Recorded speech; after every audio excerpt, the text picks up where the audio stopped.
По повод денот на примирието од Првата светска војна и денот на народната жалост, амбасадите на Франција и Германија одржаа комеморации со полагање на цвеќиња на француските гробишта во Битола и германските гробишта во Прилеп.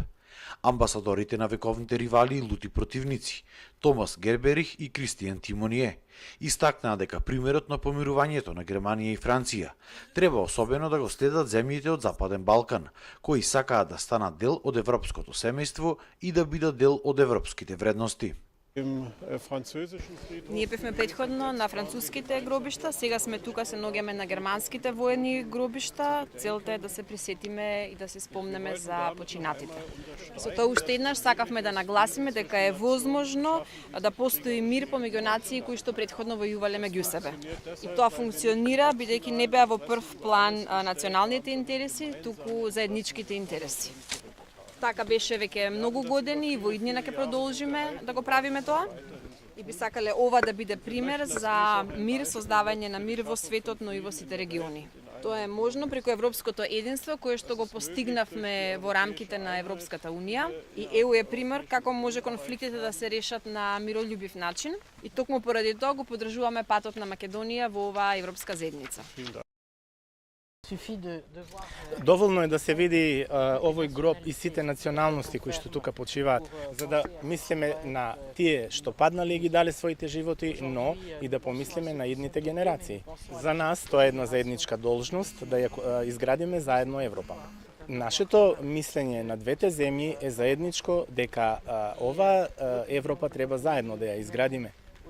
Нашите двајца председатели вчера беа на Вогезите на еден ваков сличен планински терен, каде што се воделе страшни борби во периодот од 1914 до 1918 година.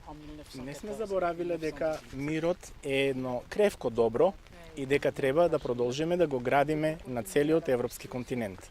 Сметаме дека Македонија треба да биде еден значаен дел од оваа европска градба, како по својата внатрешна конструкција, така и по надворешната градење на Европа. Иако денес Германија и Франција го слават заедништвото и помирувањето, сепак во Европа се случуваат процеси настани кои доведуваат дури до конфликтни ситуации помеѓу и во самите европски држави. Амбасадорите беа запрашани дали тоа може да ја наруши стабилноста и единството во Европа.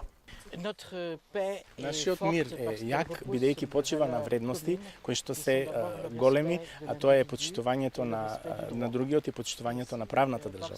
И ја почитуваме историјата и персоналитетот на секој народ, колку и да е неговата големина.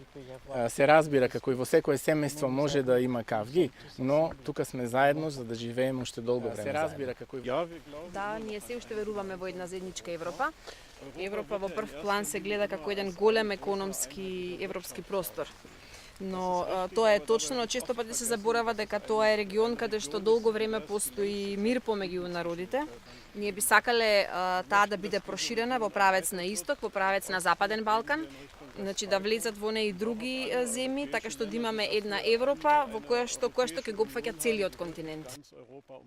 Амбасадорите го пофалија договорот за добрососедство помеѓу Македонија и Бугарија и потенцираа дека тоа треба да биде пример како и понатаму Македонија да се однесува кон соседите, но не дадоа конкретен одговор дали наскоро ќе се потпише некаков договор и помеѓу Македонија и Грција. Во моментот најголемо е надежта дека тоа наскоро ќе се случи. Јас сум само 2,5 месеци во оваа земја, меѓутоа се случува период кога навистина се случи се ова што го набројавте и дека сега е моментот кога шансата треба да се искористи, ние сме подготвени да ве поддржиме во тоа. Но и покрај сите надежи, Балканот и понатаму станува да биде буре барут, место каде се уште се негира постоењето на цели нации, каде живеат идеите за создавање на големи држави, место каде царува национализмот, кој за жал пак го негуваат и актуелни политичари во скоро сите држави. И покрај обидите кои се прават во последно време за надминување на оваа состојба, тоа некако тешко оди. За жал на Балканот, историјата, барем засега, и тоа како го држи приматот пред иднината.